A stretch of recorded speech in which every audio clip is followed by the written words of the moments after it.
Buenos días, bienvenidos a la Facultad de Ciencias Económicas y Empresariales. Hoy nos acompaña José Carlos Díaz, economista y, atendiendo a su propia definición, economista observador. Bloguero, mediático, influyente entre los economistas españoles y, sobre todo, tremendamente divulgador de esta ciencia, no solo a través de la televisión y de la radio y de su docencia, sino de varios de sus libros. José Carlos Díaz es profesor de Economía en la Universidad de Alcalá y autor, entre otros, de La economía no da la felicidad y hay vida después de la crisis. Hoy contamos con él para presentarnos su último libro. En él reflexiona sobre el origen y las causas de la crisis y, al menos a mí me parece, que lanza un mensaje de esperanza y de ánimo colectivo que nos debe de hacer huir de planilleras que nos lleven a la desesperanza. Quiero agradecer al profesor Jiménez Ridruejo las gestiones para que esta conferencia pueda celebrarse y al propio profesor Díaz por aceptar la invitación a venir a Valladolid, de venir a nuestra facultad, de venir a nuestra universidad. Muchas gracias, José Carlos. Zenón. Buenos días. En primer lugar, como siempre, agradecer al equipo de Canal por su apoyo, su colaboración y su interés. Y agradecimiento especial para José Carlos. Especial porque viene a dar unas prácticas de primero y viene gratuitamente. Y es una persona que, digamos, tiene un prestigio enorme y por eso le debo agradecer. Y luego su disponibilidad absoluta. Ha tenido que dejar conferencias importantes, retribuidas, simplemente para atendernos, para atenderos. Dice José Carlos que busca un cierto orden en el caos de la economía. Dice José Carlos que le gusta más el análisis macroeconómico que el mundo de los negocios. No me extraña, como mis alumnos bien saben, la macroeconomía es femenina y la microeconomía, el mundo de los negocios, masculina. Y por eso nos gusta más la macroeconomía. Dice José Carlos que los datos de la economía española siguen siendo muy malos, aunque mejores que hace 2 años. Y dice que disfruta dando clases de economía a los jóvenes, viendo cómo evolucionan. Y dice que, digamos, una buena parte de nuestro crecimiento se debe a la depreciación del tipo de cambio del euro frente al dólar, a los bajos precios del petróleo y, sobre todo, a la compra de deuda española por parte del Banco Central Europeo. Y dice que el contrato único de trabajo es un mito similar a los 3 misterios de Fátima. Todos sabemos que ya no hay 3 misterios en Fátima, solo queda uno, y aún ese creo que ya se ha esclarecido. Y dice que la gente ha votado al PP porque al otro lado estaba el ejército de Pancho Villa. Eso lo dice públicamente. Y dice que en la crisis pasada los inspectores del Banco de España iban por las entidades financieras como las maletas por los aeropuertos, sin enterarse de nada. Y dice que el populismo europeo no es otra cosa que el resultado de la crisis económica. Sobre todo esto y sobre otras muchas cosas, y después de nuestra charla de hoy sobre casi todas las cosas, estoy de acuerdo con él. Y espero que vosotros no lo estéis, para que al final de esta sesión haya un buen debate. Gracias, José Carlos. Bueno, ya sabéis por qué he venido, ¿no? Porque claro, ¿no? Cuando esté bajo de moral voy a venir otra vez. Primero agradecer a Zenón, que es un buen amigo, y, ¿no? Y una de las cosas que más orgulloso me siento es... Estoy haciendo un esfuerzo enorme porque, claro, toda la presentación está muy bien, pero yo soy profesor de universidad, doy clases de posgrado en el Máster de Economía de la Universidad de Alcalá y enseño macroeconomía y teoría del ciclo, o sea que ¿no? Soy un profesor de universidad, pero cuando voy a los medios intento hacer un esfuerzo de divulgación, ¿no? Y siempre tienes el temor, ¿no?, de pensar que estás perdiendo el rigor, ¿no? Cada vez tengo menos temor porque, ¿no? Y de lo más orgulloso que me siento, ¿no?, es que hoy, cuando veníamos desde la estación hacia una entrevista que me han hecho en la cadena SER, me han parado 2 personas por la calle, ¿no?, gente humilde, sencilla, que me ve por la televisión y me ha dado las gracias porque les explico la economía. Cuando voy a los hoteles a desayunar, el camarero se pone a hablar de economía conmigo allí, ¿no? Y estoy yo solo en el hotel fuera y es muy agradable porque, oye, desayunar solo es bastante aburrido. Y luego, ¿no?, gente como Zenón, a la que respeto y admiro y de la que he aprendido mucho como economista, que me hagan este tipo de reconocimientos, ¿no? Esa capacidad para estar en el mundo de la academia y estar en la calle y en el mundo de la gente normal, pues es de verdad de lo que más me emociona, ¿no? Otra cosa que me emociona es venir aquí y tener el aula llena. Yo soy de Palencia, que tampoco lo han dicho, ¿no? Nacido en el Hospital Río Carrión y he pasado todos los veranos de mi vida hasta los 16 años en Villada, en una pedanía muy pequeñita que se llama Pozuelos del Rey, al lado de Villada, así que como sé que aquí hay mucho palentino y, ¿no?, prácticamente teníamos familia en Valladolid, muchos primos de mi madre viven aquí, o sea que, ¿no?, teníamos mucha relación con la ciudad. Es un placer venir a mi tierra y tener el aula llena, así que os lo agradezco de verdad que hayáis venido. Hombre, ahora es más fácil después de esta introducción que me ha hecho, pero Zenón es uno de los mejores economistas que hay en España. Yo lo habría dicho, aunque no me hubiera dicho esas palabras. Tenéis un lujo tenerle aquí, ¿no? Me ha dicho que es su último año como profesor y como catedrático de esta universidad, así que aprovecharle, ¿no? Porque luego la vida, ¿no? Yo también fui como vosotros y empecé ahí y estuve en las primeras clases de la carrera, ¿no? Y luego con la vida descubres que es muy difícil volver a encontrar lo que encuentras en la universidad. Él no hace esto por dinero, porque si fuera por dinero se habría dedicado a trabajar a otras cosas que habría ganado muchísimo más dinero. Yo no he venido hoy aquí por dinero, de hecho no me han pagado nada, ¿no?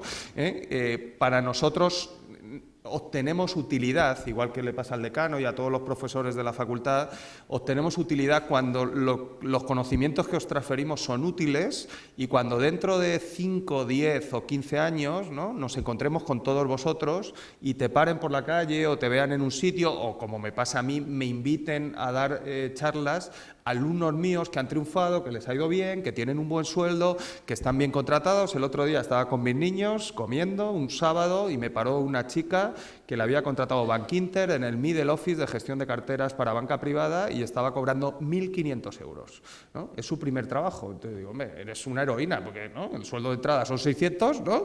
Entonces, claro, a ti te tendrán que poner un pedestal a la compañía, ¿no? Porque, hombre, no es que sea el gran sueldo, ¿no? O sea, sigue siendo un sueldo bajo comparado internacionalmente, pero claro, como decía San Agustín, cuando analizas el sueldo te deprimes, pero cuando lo comparas, ¿no?, te están pagando 600 por ahí, ¿no? Por lo tanto, esa satisfacción que la tiene Zenón y la tengo yo, vosotros tenéis que aprovecharla, ¿no? Yo creo que la mayoría estáis empezando el grado, ¿no? No es momento ahora de pensar en cómo está el mercado de trabajo, olvidaros del mercado de trabajo. Aprovechar estos tiempos para aprender y para aprender de toda la gente que viene aquí a transmitiros conocimientos sin cobrar, ¿no? De hecho, no pagáis vosotros, la mayor parte de vuestro coste lo paga la sociedad ¿no?, y a través de los impuestos, y es un momento de aprendizaje, ¿no? Ya llegará el momento luego, ya en los últimos años empezaréis a preocupar que qué pasa cuando salga, que si hay trabajo, que si hay precariedad. Ahora olvidaros, ¿no? A mí, yo viví un momento también muy duro, me pilló la crisis del 92. Lamentablemente, ¿no?, las crisis económicas ojalá no se produjeran, ¿no?, y yo creo que a nadie le gusta, bueno, hay algunos que les ponen le va la marcha, ¿no?, pero, ¿no?, que dicen que las crisis son buenas, pero, ¿no?, porque depuran y todas estas cosas que pasaba también antes de Miguel Servet con las sanguijuelas, ¿no?, que cuando a uno le dolía la cabeza le quitaban sangre, ¿no?, que tú me contarás, ¿no?, y el tío llegó y digo, pues vaya estupidez, ¿no?, y hizo un análisis científico, dijo, es que eso que hacéis es perjudicial, ¿no?, y dejaron de ponerle sanguijuelas, ¿no?, pues un poco parecido, ¿no? De hecho, nosotros lo que hemos desarrollado en los últimos 60 años con el desarrollo de la macroeconomía son políticas y medidas para suavizar los efectos de las crisis, igual que los médicos desarrollan fármacos y medicamentos para suavizar el problema de las enfermedades, ¿no? Una crisis es una grandísima oportunidad para los economistas, porque ninguna crisis es igual, de hecho esta es la peor en 80 años, y de esas crisis tenemos que aprender, porque había un paradigma previo a la crisis que todos creíamos, o muchos creíamos, y se ha demostrado que no era cierto, ¿no? Y entonces estamos en ese proceso de búsqueda del paradigma y búsqueda de una nueva forma dentro de la economía de entender el mundo y de entender nuestra sociedad, para intentar aplicar las medidas más eficaces para que, ¿no?, al final el fin último, que haya bienestar, que haya pleno empleo, que haya buenos salarios ¿no?, y que la gente no tenga problemas económicos. el primer desarrollo moderno de la ciencia, ¿no? Bueno, hubo algunos previos en la escuela de Salamanca y de Alcalá de Henares, ¿no? Que los escolásticos estudiaban en mi facultad. Mi facultad es un convento del siglo XVI, el edificio está igual, ¿no? Es una maravilla, ¿no? Y ya había gente que se dedicaba a analizar temas como la inflación y asesoraban al rey, ¿no? En aquella época. O sea que ese es el inicio de la economía moderna, según Joseph Schumpeter en el libro de Historia del Análisis Económico. Pero bueno, la gran revolución se produce en la escuela marginalista, principalmente en la Universidad de Cambridge, con Alfred Marshall, que lidera el movimiento, que tiene unos pequeños discípulos como John Keynes, ¿no? O sea, bueno, ¿no? Hubo una concentración de talento en un periodo histórico, en un sitio concreto, que es la Universidad de Cambridge, ¿no? Y simplemente lo que hicieron aquellos economistas es aplicar el desarrollo matemático del cálculo diferencial que había desarrollado Newton, ¿no? A la economía clásica, ¿no? Hay otro gran avance, ¿no? Bueno, antes de entrar al segundo gran avance, la gran motivación de esa gente, y cuando lees sus biografías, hay un libro de John Maynard Keynes delicioso que se llama Ensayos biográficos, que él hace un ensayo a todos sus maestros en la Universidad de Cambridge cuando fallecen, ¿no? Y es delicioso, ¿no? Porque entender, o sea, comprender la vida de los economistas ayuda mucho a comprender sus modelos, ¿no? Al final todos somos subjetivos, ¿no? Y tenemos un sesgo de subjetividad que acaba plasmándose incluso en las fórmulas matemáticas, ¿no? Cómo compones las variables que eliges.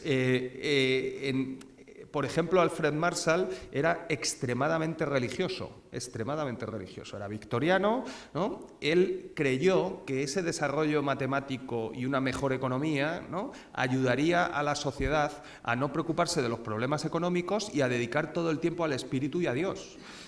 Oye, ¿no? Ahora todo ha cambiado, estamos en otra moral, ¿no? Y todo ha cambiado, pero la curva de demanda marshalliana que os explica Zenón es la misma que dio Alfred Marshall en los principios de economía, ¿eh? O sea, no hemos cambiado nada. O sea, que las motivaciones son un camino inescrutable. La segunda gran revolución, que se produce después de la Gran Depresión y después de la Segunda Guerra Mundial, en 1945, se lidera también en la Universidad de Cambridge, pero en el otro lado del Atlántico, en Massachusetts, al lado de Boston, y la lidera un gran economista con muchos más, ¿no? y Paul Samuelson estudió ingeniería, ¿no? Pero decidió doctorarse en economía, ¿no? y dedicarse a la economía porque su país vivía una depresión económica y pensó que la mejor aportación que podía hacer a su país, dedicando todo el tiempo de estudio y todo el tiempo de análisis, era resolver la crisis económica. Y de ahí surge la aplicación del desarrollo del cálculo diferencial dinámico con la variable tiempo, que se introduce en un libro de Samuelson y que a partir de ahí empieza otra dinámica nueva, moderna de la economía, ¿no? Ahora estamos con el cálculo de la teoría del caos, el tema cuántico. Bueno, ahora estamos introduciendo nuevas innovaciones. De esta crisis tiene que surgir un nuevo paradigma igual, ¿no? Y vosotros estáis empezando nuevos, ¿no? Lo que vais a aprender en una facultad de económicas es una forma de entender el mundo. A algunos les asusta, ¿no? Porque dicen que vais a salir adoctrinados de aquí, que, ¿no? Lo que tenéis que tener es profesores como Zenón y buenos libros y buenos maestros para que os enseñen a tener criterio propio para entender la realidad, ¿no? Eso es lo que deberíais aprender en esta facultad. Cualquier persona, ¿no? se puede aprender, ¿no? Y le puedes enseñar cómo se comporta, por ejemplo, el empleo, ¿no? y la variable del empleo. Lo que es muy difícil es llevar en la cabeza, ¿no? un mecanismo de cómo funciona el ciclo, ¿no? y cómo todas las variables van encajadas, ¿no? y acaban afectando al empleo, ¿no? Porque si tú no tienes esa visión global y esa comprensión de la realidad, ¿no? cuando tú recibes un input, ¿no? De un nuevo dato de empleo, ¿no? pues oye, ¿no? puede ser como Paco Maruenda ¿no? y Maruenda analiza el empleo, ¿no? Pero claro, no tiene la visión global de lo que pasa, ¿no? A mí me pasa igual cuando voy al cardiólogo, ¿no? y me hace un electrocardiograma y el tío mira el electrocardiograma y dice, no, está muy bien, no sé qué, tal. Yo miro el electrocardiograma después y digo, joder, es increíble, ¿no? Claro, el tío parece un chamán, ¿no? Claro, lleva miles de horas dedicada a la cardiología y a ver electrocardiogramas, ¿no? Entonces, claro, claro, hay gente que se piensa, yo conozco a muchos, se meten por internet y se hacen autodiagnóstico de las enfermedades y ya son médicos, ¿no? Es que lo he leído en una página, lo he leído en una página, pues está muy bien, ¿no? Pero claro, si tengo un problema de corazón, voy a alguien que me mire el corazón y que me lo trate, ¿no? Hombre, intento no tener sobrepeso, intento no beber mucho alcohol, ¿no? Que son las causas que te generan el infarto, ¿no? Y no los periodistas y lo que digan los periodistas. O sea, el infarto es la segunda causa de muerte en este país. Pero bueno, eso es lo que tenéis que aprender en esta facultad. ¿Qué ha cambiado en el mundo? Pues no tantas cosas como creemos. Al final los consumidores se siguen comportando de forma muy parecida a como se comportaban con Alfred Marshall, ¿no? La curva de demanda sigue funcionando, ¿no? ¿Qué ha cambiado? Ha cambiado el entorno, ¿no? Para bien, para bien. ¿Por qué? Bueno, pues especialmente, ¿no? En los últimos 30, 40 años, ¿no? Vamos a centrarnos en ese mundo, ¿no? Hay un cambio radical, ¿no? En el comportamiento de la economía mundial, ¿no? Hay dos pequeños países como China y la India que habían estado dormidos durante 200 años, ¿no? O sea, que habían quedado fuera del ciclo tecnológico, que se habían quedado fuera de la incorporación de capital, que habían tenido errores gravísimos de política económica, que creyeron en el comunismo, que es una desgracia, ¿no? Que te toque, ¿no? Yo lo entiendo que habrá gente comunista, pero es una desgracia porque cuando analizas series largas, ¿no? Y los economistas tenemos que ser empiristas, igual que lo eran los escolásticos de Alcalá, el comunismo es un desastre absoluto, O sea, no hay ninguna experiencia positiva comunista, ¿no? Sé que, oye, que fuera comunista Marx, ¿no? Lo entiendo, porque no lo había probado, ¿no? Pero ser comunista hoy debería ser un delito, ¿no? Porque es que ya hay evidencia empírica, ¿no? Entonces, claro, no sé, comunismo no, Entonces, estos se equivocaron, ¿no? Cambiaron bueno, puedes llegar también a la planificación económica por el fascismo, ¿no? Franco era planificador, ¿no? Y hizo una autarquía extrema como tiene hoy Cuba con Fidel Castro, ¿no? Y fue un desastre absoluto. O sea, nosotros tenemos la serie, ¿no? Nosotros esto lo sabemos, otras cosas no, pero de autarquía y de ir en contra del libre comercio y tal, los españoles sabemos cuáles son los resultados, ¿no? Entonces, es un desastre absoluto, ¿no? O sea, es que España se alejó de todas las tendencias internacionales desde 1945 hasta 1959, ¿no? Y Franco luchó en el lado de los perdedores, que jodido, ¿no? Siempre, eso no se aprende en la universidad, pero bueno, lo enseño yo, que lo he aprendido fuera, ¿no? Siempre hay que estar del lado de los ganadores, ¿sabes? O sea, uno en la vida, ¿no? Tiene opciones para elegir, ¿no? Y la vida es pura teoría de la probabilidad, ¿no? Entonces, dentro de las opciones, uno tiene que elegir juegos donde la probabilidad de ganar sea mayor que la de perder, ¿no? Porque si haces eso, te puedes equivocar, porque la probabilidad no es una ciencia exacta, ¿no? Hace falta muchos sucesos, pero si juegas muchas veces, como vas a jugar en la vida, a juegos ganadores, ganas, ¿no?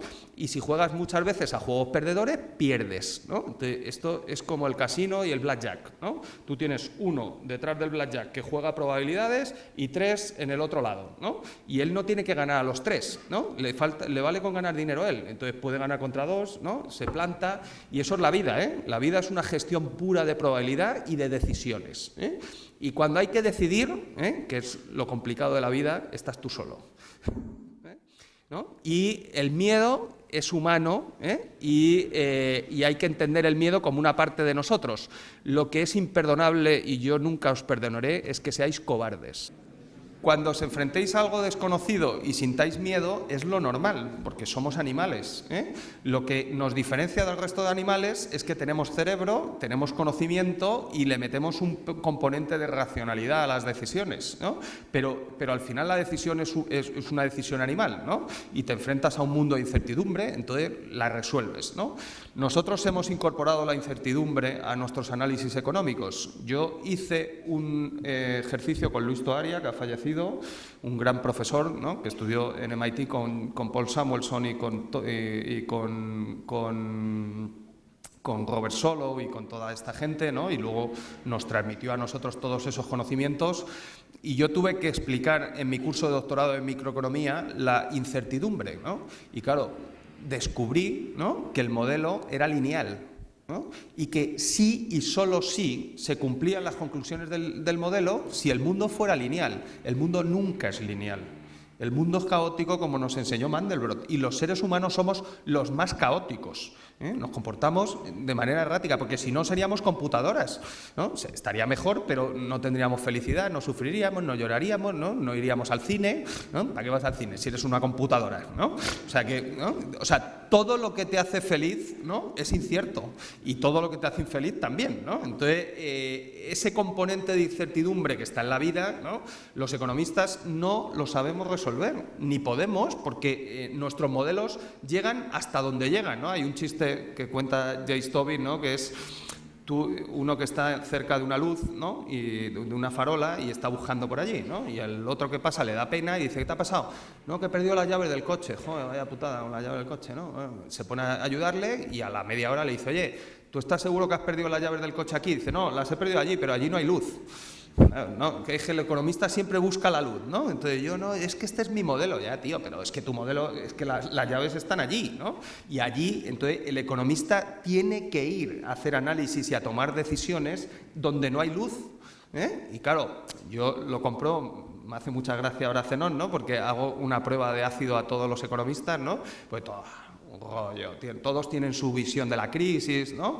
Y les digo, vale, está muy bien, ¿no? Entonces yo acabo, ¿no? y hago la técnica de Mike Tyson, ¿no? Mike Tyson era un bolseador, ¿no? Entonces Mike Tyson decía, todo el mundo tiene una estrategia hasta que le meto el primer puñetazo, ¿no? Entonces yo meto un puñetazo directo a la boca, ¿no? Y le digo, vale, ¿tú qué harías? ¿Cómo? Digo, sí, que te ponen mañana de ministro de Economía, ¿y qué harías? Ah, pues no lo sé. Ah, pues está muy bien, tío. Entonces llevas una hora dándome el coñazo aquí, diciendo toda la teoría de la crisis, ¿no? Te pongo a resolver la crisis y no tienes ni una sola medida para llevar al boletín oficial del Estado. Una, ¿no? Que no sea el contrato único, por Dios, ¿no? O sea, otra un poco más imaginativa, ¿no? Entonces, ¿no? Y esto es muy habitual en nuestra profesión, ¿no? Entonces, un consejo, pero ya no como economistas, como ciudadanos. Siempre que hagáis una crítica, ser conscientes de que tenéis que aportar una solución. Si no tienes la solución, cállate. Porque alguien que hace una crítica y no aporta solución se convierte en parte del problema. ¿Vale? No quiero hablar de ningún programa de televisión famoso, todo el día sacando críticas. Vale, ¿y tú qué harías? ¿No? Por ejemplo, una, ¿no? que es que ya tremenda, ¿no? que ya dejé de verlo, o sea, no lo voy a volver nunca en la vida, ¿no? Camboya. Ay, es que explotan, les pagan muy pocos salarios a los camboyanos. Bueno, y todas las fábricas en las que estuvo cumplían las auditorías de la OIT, de la Organización Internacional del Trabajo. Entonces, no había explotación infantil, que yo lo reprobaría también, ¿no? Es que les pagan salarios bajos. Yo estuve en Camboya, ¿no? y araban con bueyes. Y morían a los 40 años de tuberculosis. Estaban todo el día metidos en campos de arroz. Desde que han entrado las multinacionales y se produce el textil, la esperanza de vida en Camboya se ha doblado, ¿no? Y es que le pagan pocos sueldos y luego va a Galicia, es que claro, nos quita el trabajo los camboyanos. Y bueno, ¿qué hacemos, macho? Vamos a Galicia, vamos a Camboya, le volvemos a meter en los campos de arroz, ¿no? O sea, sí, pero todo en la vida no puede ser, O sea, uno tiene que tomar decisiones y eso es lo que hacemos los economistas, Somos gente odiada, ¿no? Porque, por ejemplo, ¿no? Zenón os habrá explicado una cosa que es súper revolucionaria, que se llama restricción presupuestaria, ¿no? Que es una cosa, claro, si no hubiera restricciones en los modelos de optimización, ¿no? el óptimo sería infinito.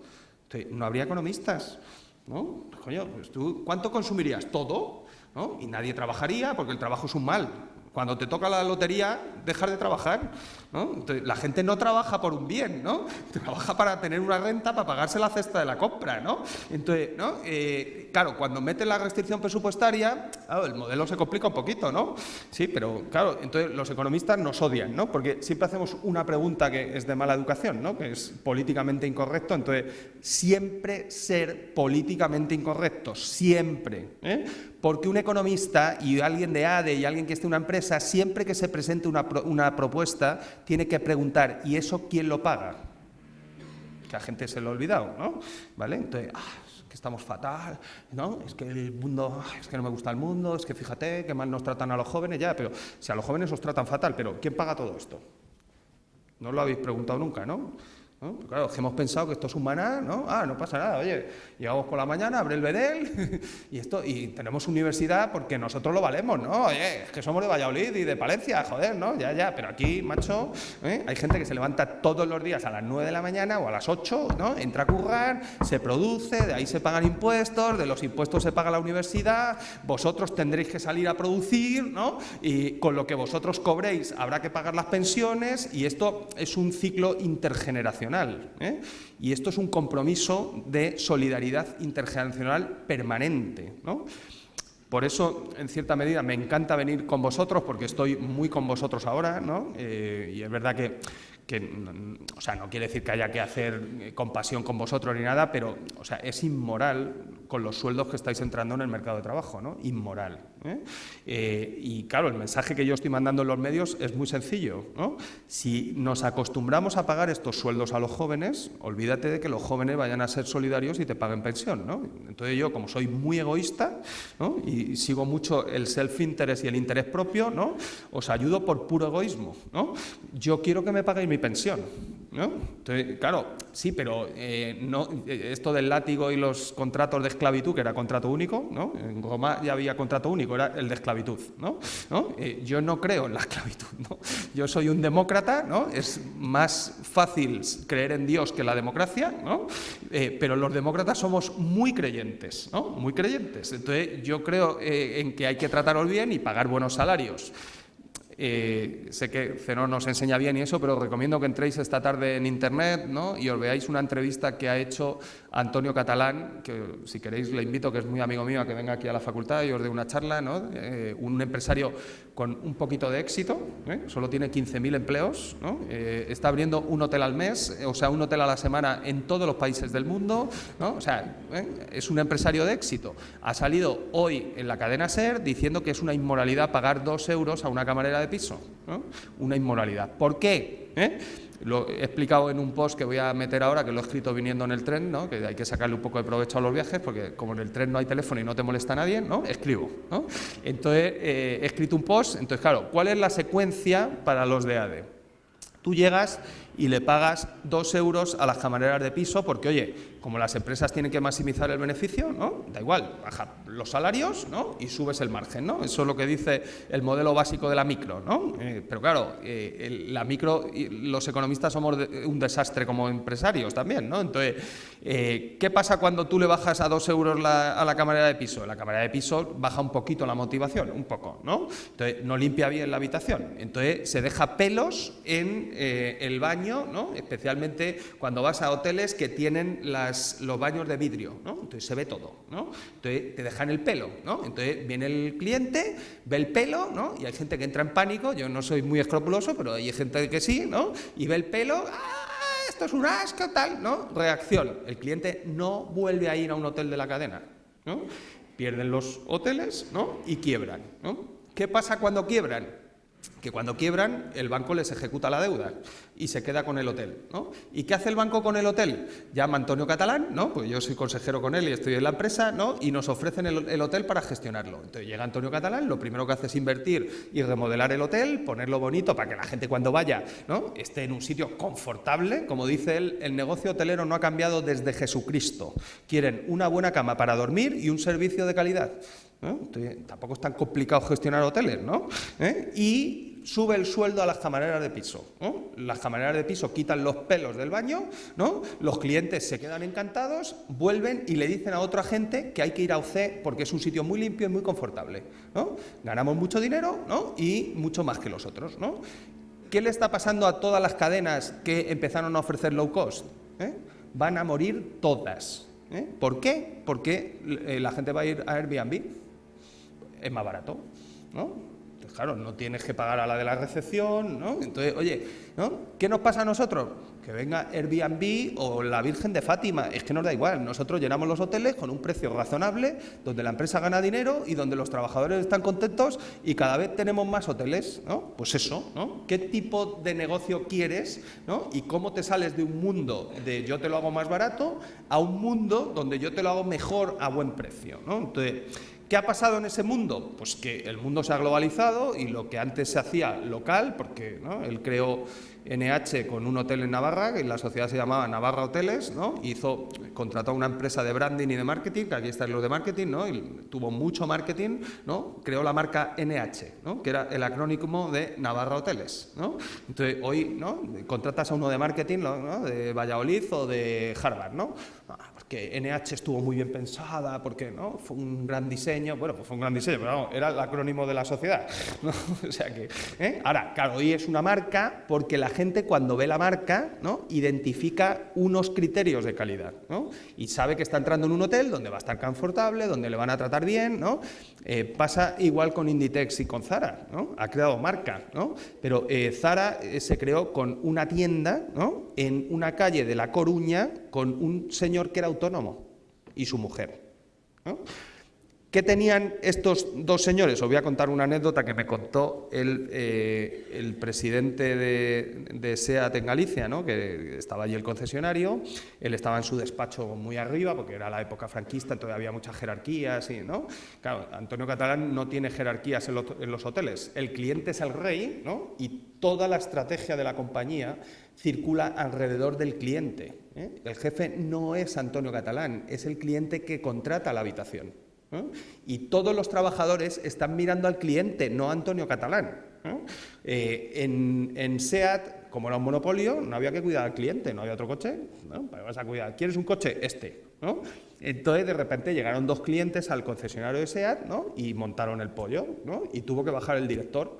Eran Amancio Ortega y Rosalía Mera, que era su mujer, ¿no? Entonces, la primera pregunta fue Rosalía Mera y le dijo al director de SEAT, queremos el coche en negro, era el 1500 antiguo, dice, es que en negro solo hacemos la versión para taxis. Y le dijo ella, pues el negro es un gran color, es muy elegante, ¿eh? ¿Cuántos coches se hacen negros? Infinitos, ¿no? Vale, ¿no? Dos, preguntó él y le dijo, tienes muy mal organizado el concesionario. ¿Por qué? Dice, porque esto parece un taller, ¿no? Entonces, una compra de un coche es algo emocional. Entonces, la gente tiene que sentir la emoción cuando está comprando el coche. Entonces, los concesionarios tienen que ser abiertos, transparentes, con luz, pocos coches y muy expandidos, con las puertas abiertas para que la gente se siente y pueda tocar el claxon. ¿Cómo son los concesionarios hoy? Claro, ellos vieron cómo iban a ser los concesionarios 40 años antes. Y eso es la gente. ¿Eran unos visionarios? No, asumieron riesgos y les ha ido bien. Solo han creado 140.000 empleos. 140.000 empleos, 40.000 en España.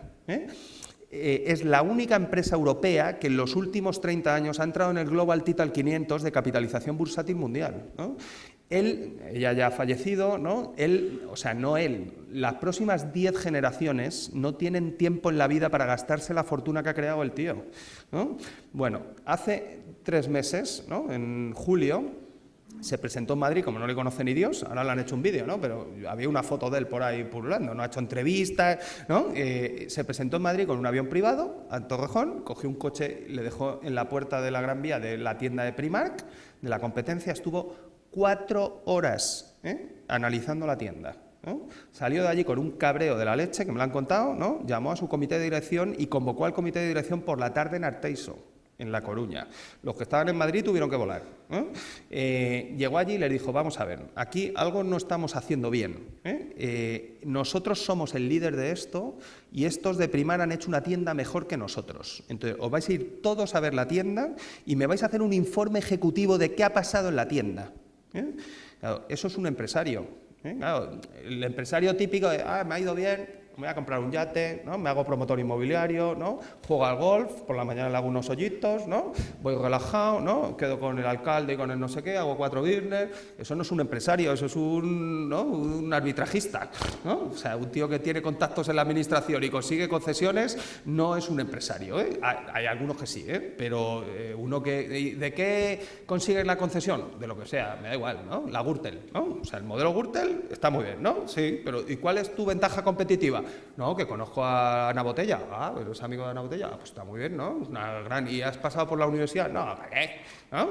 Le pago más que el resto y punto, ¿no? Entonces, estos otros empresarios, ¿no? Por ejemplo, otro pequeño bicho, ¿no? Pequeño, que se llama Juan Roig, ¿no? Que le está enseñando a los franceses a hacer gestión de grandes superficies, ¿no? Yo cuando estudiaba como vosotros nos dijeron, no, es que las grandes superficies, ¿no?, han hecho mucho daño a la industria agroalimentaria porque la marca blanca viene de fuera. Bueno, esta hace marca blanca y son todos de aquí, ¿no? Soy líder en España de gestión, ¿no?, contra Carrefour, contra Alcampo, ¿no? Primera frase que le dice Juan Roig a sus ejecutivos, ¿no?, cuando les contrata. Dice, mira, te lo voy a dejar clarito, ¿no? En este comité de dirección, ¿no?, si tú piensas lo mismo que yo, alguno de los dos sobramos. Y le dice, pero yo no me voy a ir. Vale, tenéis que tener sentido crítico y luego un sentido crítico constructivo, ¿no?, sobre la base de hacer el bien, ¿sabes?, ¿no?, para ti y para el resto. Hay que buscar soluciones win-win donde las dos partes ganan, que es cómo nos vamos acercando hacia el óptimo de Pareto, que nunca sabemos dónde está, pero existe, ¿no? Hay un punto en el intercambio, ¿no?, donde los dos llegan a un punto de máximo bienestar, ¿no?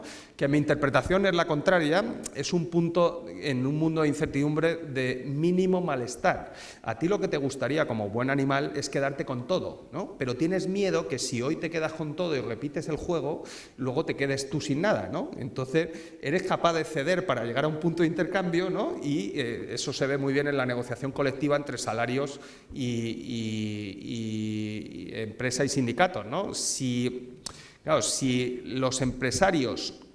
Imaginaros que una empresa, en vez de estar gestionada como una sociedad anónima, donde tiene accionistas que le exigen una rentabilidad, ¿no?, y cada año tiene que pagar un dividendo, ¿no?, que es como está organizado el sistema capitalista, fueran empresas mucho más sociales, que algunos, oye, hay algunos magos de estos que les encanta, ¿no?, vamos a hacerlo todo social por el bien común, ¿vale?, lo hacemos por el bien común. Entonces, que mandasen los clientes y los trabajadores, ¿no? Bueno, pues es muy sencillo, ¿no? Bajar los precios para tener contentos a los clientes y subir los salarios para tener contentos a los trabajadores. Tú te quedas en la silla trincando el sueldo de ejecutivo toda tu vida, ¿hasta cuándo? Hasta que quiebra la compañía, ¿no? Porque no da, ¿no? Entonces, ¿cómo hacemos un modelo, ¿no?, donde las empresas ganan, los trabajadores ganan y la sociedad prospera, ¿no?, y mejora para tener universidades públicas, se pagan impuestos, se forman mejor, ¿no?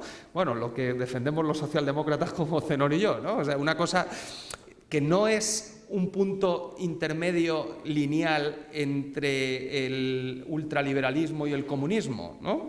Es un punto diferente, ¿no? El intermedio aristotélico también era caótico y no lineal, ¿no? No es que estemos entre medias de los dos en la carretera de aquí a Palencia, en Dueñas, ¿no? No, estamos en otro punto. Nosotros queremos crear algo antinatural que no existe, pero que es una sociedad que funciona. Este edificio también es antinatural. La naturaleza no tiene estas fórmulas circulares, ni tiene estos pilares estructurales. La naturaleza es caótica, ¿no? Maravillosa, pero caótica. Y cuando viene el caos no determinístico, pues, ¿no?, se arma el terremoto y las inundaciones, ¿no?, y la creación es muy dura, ¿no? El ser humano intenta armonizar eso, ¿no? Crea presas en las montañas palentinas, ¿no?, para que el agua no llegue por el Pisuerga hasta aquí, ¿no?, y controlar los ciclos para que no haya inundaciones, porque las inundaciones mataban a gente y tuvieron destrozos, ¿no?, destrozaban los cultivos. Entonces, todo ese proceso, ¿no?, es el necesario. ¿Qué problema tiene la globalización? Pues que ahora hay más compitiendo, ¿no? Hace un año y pico estuvo Tomás Piketty en Madrid, ¿no? Me invitaron a su conferencia, me apetecía mucho conocerle porque creo que ha hecho una gran labor al mundo poniendo el debate de la desigualdad en el centro del problema, ¿no? Antes del Piketty la desigualdad era un tema, ¿no?, auxiliar, ¿no? En este momento no solo la opinión pública mundial habla de desigualdad, el mayor avance en la ciencia económica, en las mayores aportaciones de los economistas en este momento son sobre desigualdad, ¿no? Entonces, sé que tenéis carreras de finanzas y está muy bien. Cuando yo estudiaba, el mayor avance era cómo estudiar, ¿no?, la predicción bursátil y en entornos de volatilidad para ganar más dinero en gestión de carteras. No tengo nada contra eso, yo lo he hecho también, ¿no?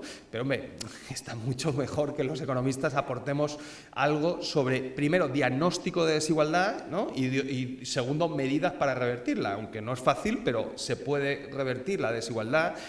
no eliminarla, pero sí llegar a... Porque eliminarla es el sueño del comunismo, que los hace pobres a todos, ¿no? Pero llegar a un punto de desigualdad que permita que haya un equilibrio múltiple, inestable, pero sostenible en el tiempo, donde el reparto de las rentas se haga, ¿no?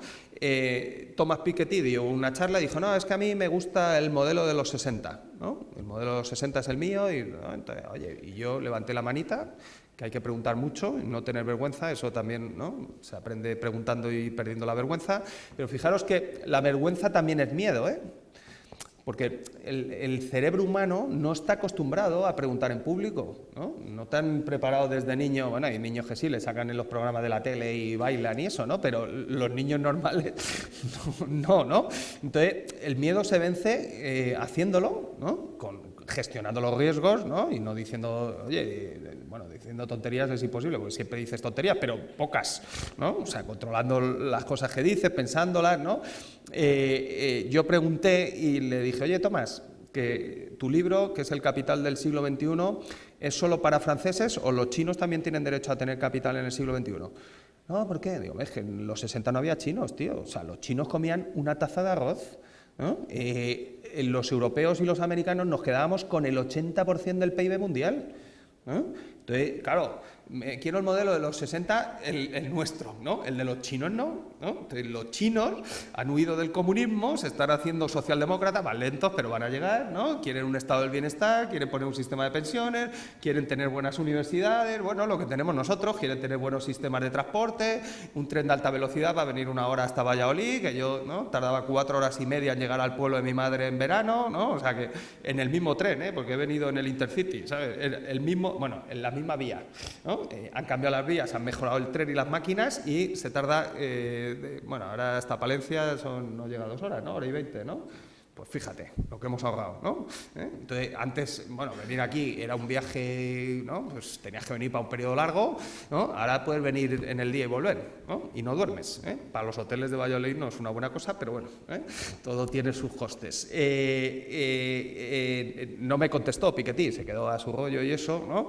Los chinos tienen derecho a tener capital en el siglo XXI. ¿Qué está pasando en China? Que como han subido mucho el nivel de actividad y el nivel de renta, ¿no? Los salarios han subido, los chinos ya no son el país más competitivo del mundo, ya no son la fábrica del mundo, de hecho hay una burbuja de fábricas en China, o sea, nosotros hicimos una burbuja inmobiliaria porque esto del ladrillo a nosotros se nos da bien, ¿no? O sea, otras cosas no, pero a los españoles y a los de Valladolid el ladrillo se nos da bien, ¿no? Y además nos pone, ¿no? Esto, ¿no? Tus padres te dicen, cómprate la casa, tal, entonces es un tema cultural, entonces a nosotros las burbujas inmobiliarias se nos dan bien, ¿no? Esta ha sido muy gorda, pero ya habíamos montado unas cuantas antes, ¿no? Entonces, los chinos han montado una burbuja industrial, tienen más fábricas de las que pueden usar ahora, ¿no? Entonces, van a hacer una pequeña reconversión industrial en el acero, ¿no? Van a despedir a 4,5 millones de trabajadores. Claro, lo mismo que hicimos nosotros en los 70, en los lunes al sol, habéis visto la película de León, ¿no? De los sindicatos y las revueltas en la ría de Bilbao y en las zonas industriales. Esto lo van a hacer, ¿no? Pero en China hay que tener el sentido de la magnitud, o sea, es lo mismo que nos pasó a nosotros, pero claro, son 4,5 millones de personas, ¿no? Entonces, claro, si lo miras aquí y haces, no, pues os enseñamos a hacer un ratio, porque el ratio es un gran instrumento de los economistas, tenemos que saber lo que es un ratio, una tasa de variación, ¿no? O sea, es nuestra caja de herramientas, ¿no? O sea, los fontaneros llevan una llave inglesa, nosotros llevamos ratios y tasas de variación, ¿no? Que es lo que se enseñan en primero, ¿no? Y con eso pues nos manejamos bien, ¿no? Luego hay que hacer otros instrumentos, luego nos enseñan econometría, que es un proceso más sofisticado, ¿no? Pero bueno, llegas allí y dices, bueno, pero no pasa nada porque es solo, ¿no? Te coge un economista y dice, es solo el 0,3% del total de ocupados en China. Ya, sí, es el 0,3%, pero son 4,5 millones de tíos y de tías, ¿sabes? ¿De dónde los metes? ¿Sabes? O sea, tú piensas, ¿no? Los pones en fila, como nos ponían en el colegio con una braza, ¿no? O sea, 4,5 millones pueden dar una pequeña vuelta al mundo, ¿no? ¿Sabes? Que son muchos, ¿no? Entonces, claro, te genera un problema político y social, ¿no? Pero claro, los economistas somos bastante divertidos, ¿no? Porque dice, oye, claro, ¿no? Con buen criterio, eso es un problema del político, ¿no? Se joda, ¿no? O sea, el político, oye, nosotros con la pizarra ya tenemos bastante, ¿no? Entonces nosotros movemos la curva de oferta y demanda, llegamos al equilibrio y luego, ¿cómo se hace eso? ¿no? Lo haga el político, ¿no? Y hay que hacer leyes. ¿Y tú qué sabes de leyes? Hay zorra idea de leyes, pero ¿y qué? Sí, pero para que se cumplan las cosas, este año le han dado un premio Nobel de Economía a 2 personas que hacen economía de la regulación y economía de los contratos. Y analizan cómo el diseño del contrato y las cláusulas pueden llevar al equilibrio, ¿no? Pues claro, no es lo mismo, ¿no?, que te coja un buen abogado o un buen abogado del Estado y te haga una buena ley, ¿no? O sea, una buena ley puede estar bien pensada con un buen interés público, te la coge uno torpe y te la destroza y llegas al desastre más absoluto, ¿no? Entonces, todo ese proceso, ¿no?, el economista tiene que incorporarlo a su profesión, ¿no? Nosotros somos, por naturaleza, estamos integrados en una sociedad y somos interdisciplinares, ¿no? O sea, nosotros podemos aportar lo que podemos aportar. Hay un momento donde te paras y dices, no, que venga uno que lo haga mejor y que colabore en el proyecto, ¿no? Y esto que ahora está tan de moda es economía colaborativa, pues este proceso, ¿no? ¿Qué otro fenómeno está provocando esto? Hay más empresas en el mundo y más competencia. ¿Qué está llevando el fenómeno chino? Como han subido los salarios, ahora los chinos, oye, tienen esta cosa que tienen, ya lo dijo Alfred Marshall, les ha dado por el consumo, ¿no? El consumo en China, que hay una crisis en China, ¿no? Están fatal los chinos. Las ventas minoristas en China crecen un 10%. 10%, de muchos chinos, ¿no? Entonces, ¿qué necesitan los chinos? De todo, ¿no? Son chinos, pero no son imbéciles, coño, no les gusta el arroz, ¿no? Es que su dieta es muy buena. Bueno, su dieta es muy buena porque no han visto un solomillo, pero vamos, ya verás cuando se coman una vaca de aquí de Palencia del Norte, ¿no? Ya verás, Entonces, claro, ahora ya el precio por ejemplo, ¿no?, el precio de la carne en los mercados internacionales, ¿no?, la carne de vacuno desde el año 2007 se ha doblado. ¿Por qué? Porque los chinos están comiendo carne. Entonces, ¿qué pasa? El otro día estuve en Galicia, les pegué una bronca, ¿no?, con los ganaderos y tal. Allí llorando. Es que me ha bajado mucho el precio de la leche. Digo, ¿por qué te ha bajado? No, porque han quitado la cuota láctea. Digo, ¿pero cómo puede ser? Pero si el problema era la cuota láctea, ¿no? O sea, llevamos 30 años, ¿te acuerdas? Desde que entramos en la Comisión Europea, la culpa del precio de la leche es la cuota láctea, Bruselas nos explota, ¿no? Coño, quitan la cuota láctea, ha bajado el precio un 50%, ¿no? ¡Oh, queremos la cuota láctea! Joder, pues si llevas 30 años diciendo que no quieres la cuota láctea. Digo, mira, ¿por qué no hacemos otra cosa? Es más sencilla, ¿no? Quitas las vacas de leche, ¿no?, que no son rentables.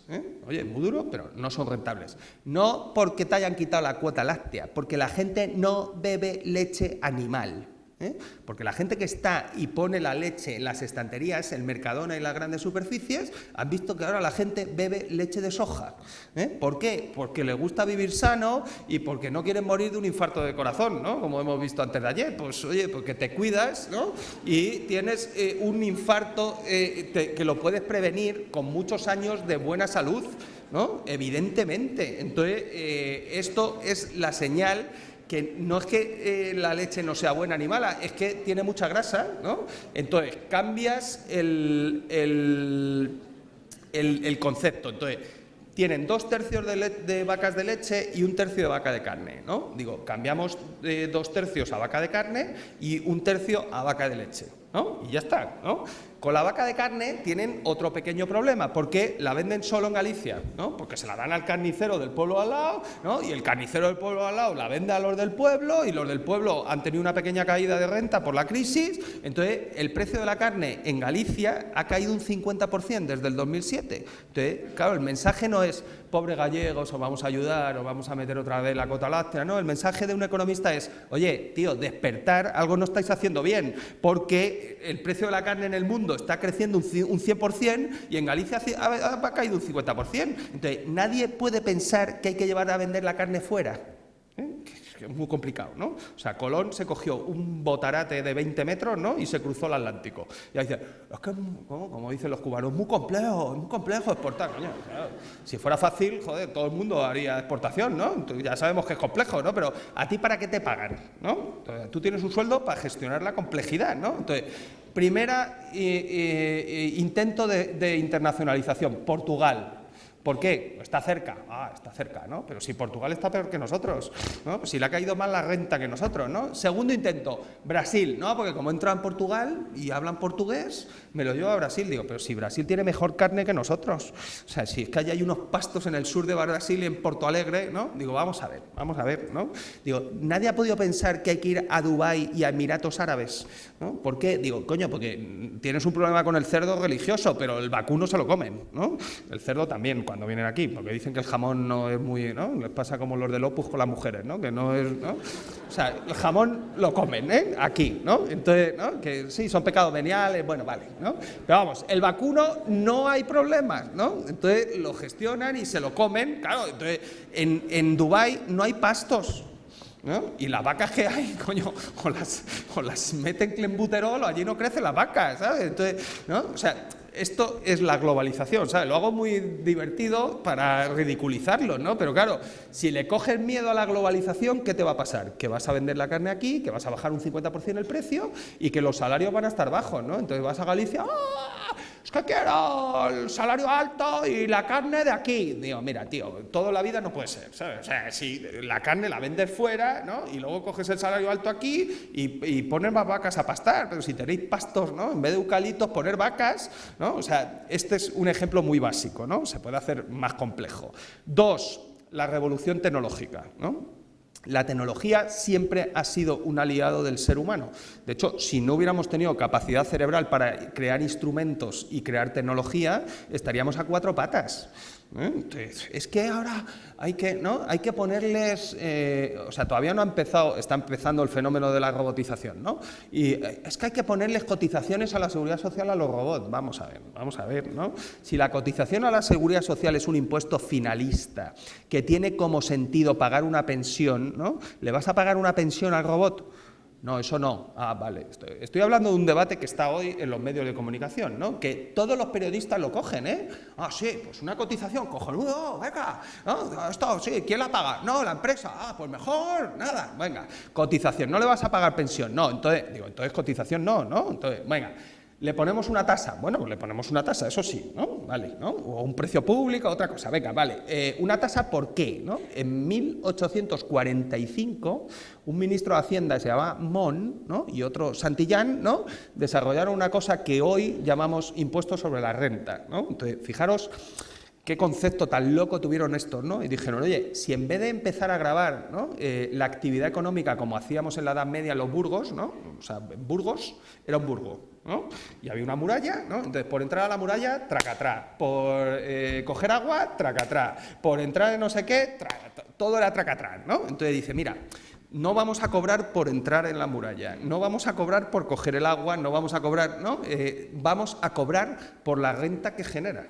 Entonces, vamos a dejarles que hagan su actividad, ¿no? No les vamos a poner arena en los rodamientos, ¿no? Y cuando la economía genere actividad por el lado de los beneficios o por el lado del empleo y de las rentas que genera el empleo, les cobramos sobre la renta y sobre los beneficios, ¿no? Es una cosa súper revolucionaria, ¿no? Pero bueno, gracias a un economista no te cobran por entrar a Burgos, ¿no? O sea, el Arco de Santa María es un sitio ya turístico, ¿no? Antes era una puerta donde el Estado cobraba, ¿eh? Lo de Robin Hood, ¿no? Pues en Burgos igual, ¿no? O sea, había uno en Burgos que cobraba, ¿no? Sobre todo el clero, ¿no? Que tenía el diezmo del 10%, ¿no? De la renta, ¿no? Pues bueno, en esa dinámica, ¿no?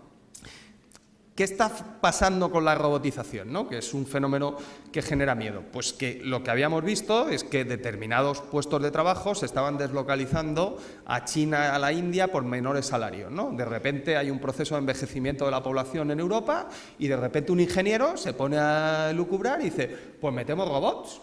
Pues metemos robots, ¿no? Pero fijaros la paradoja, ¿eh? El robot va a frenar la deslocalización. De hecho, ya la está frenando, ¿eh? Los procesos de deslocalización se están revertiendo, no es que se estén frenando. Y mucho de la producción que se llevó está volviendo. Por ejemplo, en Inditex, que se le olvidó al periodista contarlo en el programa aquel, ¿no? Claro, China tiene un problema, yo he trabajado allí, ¿no? Y es un país muy complejo, muy complejo. No, a ver, son diferentes, ¿sabes? Entonces nos cuesta, oye, ¿no? A ellos les cuesta entendernos a nosotros y nosotros a ellos. Hay que entenderse, ¿eh? Y, ¿no? Pero, por ejemplo, es un país que tiene 800 dialectos. Entonces, tú sacas una cosa en Shanghái o en Pekín, ¿no? El gobierno saca algo en Pekín, hay gente del país que no sabe leerlo, porque habla otro idioma, ¿no? Entonces, un país complejo, ¿no? De hecho, es un continente, ¿no? Bueno, llegas allí, venga, mandas, quiero corbatas, ¿no? Entonces, ¿cómo funciona ahora Zara Inditex? El cliente es el rey, ¿no? Entonces, cuando Amancio Ortega es un obseso del tiempo, ¿no? Cuando él llegó al negocio, Benetton era el referente, tardaba 65 días desde que veía las tendencias hasta que lo ponía en la tienda, ¿no? O sea, todo, el diseño, el proceso de producción, la logística, ¿no? Bueno, Amancio Ortega lo está haciendo en 16 días y lo quiere bajar a 14. Pequeña aportación de los españoles a la productividad mundial, ¿no? Pequeña, ¿no? Solo hemos multiplicado por 3 la productividad mundial en el sector de retail, ¿no? Entonces dice, es que no somos competitivos. Joder, pues será otro, pero el de Zara sí, ¿no? O sea, ese es muy competitivo, ¿no? Bueno, le acusaban a Zara, que era verdad, de colarse en las pasarelas de Armani, coger tendencias y luego copiarlas porque era muy rápido, ¿no? Y es que va más rápido que nosotros. Pues tío, pues aprende. Le prohibieron entrar en las pasarelas, ¿no? Ahora ya no va a las pasarelas, ahora tiene gente por la calle que son cool hunters, ¿no? Que cogen las tendencias, ¿no? Y eso me ha gustado, lo llevan allí, ¿no? Él lo ve, porque antes de salir todas las colecciones las ve él, de todas sus marcas, y cuando él da el ok, ¡pah!, salen todos los camiones, ¿no? Empieza la maquinaria, ¿no? Y son un ejército, o sea, precisión germánica, ¿no? Si tú haces un análisis estratégico sobre Zara, ¿no? Y le dices que lo vas a poner en Arteiso, ¿alguno ha estado allí y conoce aquello? Le llaman la Costa da Morte. O sea, allí no hay cómo llegar, ¿sabes? O sea, han hecho la carretera, o sea, antes de hacer el desdoble de la autovía, se tardaba 10 horas en llegar a Arteiso. O sea, los camiones subiendo los puertos, ¿no? O sea, todo era un desastre. Líder mundial. ¿Por qué? Porque es muy rápido y ve y anticipa las tendencias que van a gustar, ¿no? Entonces, de repente gusta un color, no me digas por qué, O sea, tú pones una corbata de un color en una tienda, pones otra corbata igual de otro color y te compran una de un color y otra de otro color no. ¿Por qué? Porque son animales, y porque tenemos sentimientos, somos subjetivos y nos gusta el color, o yo qué sé, lo has visto en una revista porque lo lleva, yo qué sé, ¿no? El George Clooney. Pues te gusta el color George Clooney, pues George Clooney, ¿no? Vale, ¿no? Mandas una China y funciona, y vendes todo, ¿no? Vuelves a mandar a China, ¿no? Y dicen, no, es que te mandan la colección, te cambian el color.